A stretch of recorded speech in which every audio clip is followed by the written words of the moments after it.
How Love, Death Plus Robots Season 2 review answers the question, does it hold up against the first season? When Love, Death Plus Robots Season 1 hit Netflix back in 2019, it took me by surprise. I wasn't expecting Black Mirror-level episodes that'd make me laugh, cry, and think in equal measure.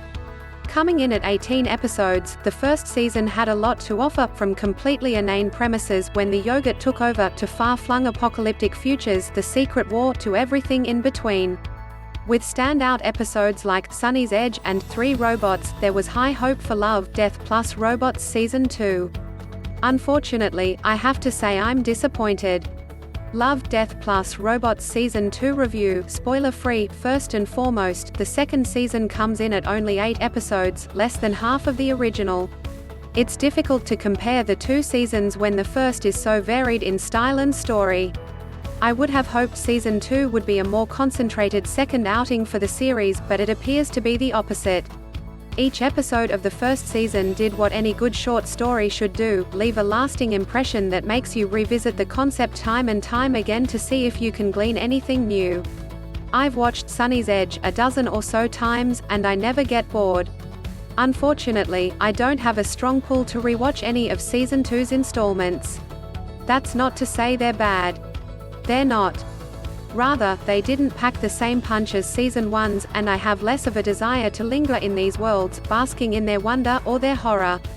Of the 8 episodes, All Through the House and Ice come in as my favorites.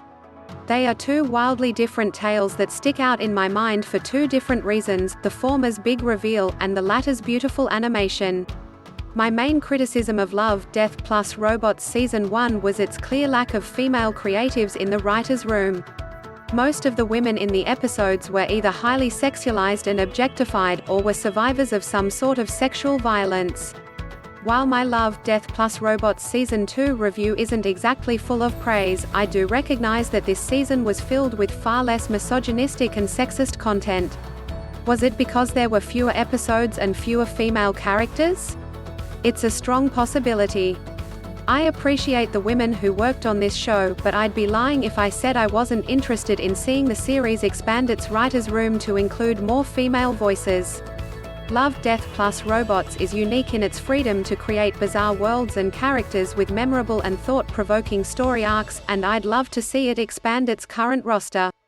You won't be wasting your time by watching Love, Death Plus Robots Season 2, but if you were hoping for a superior set of episodes to Season 1's list, you'll undoubtedly be disappointed.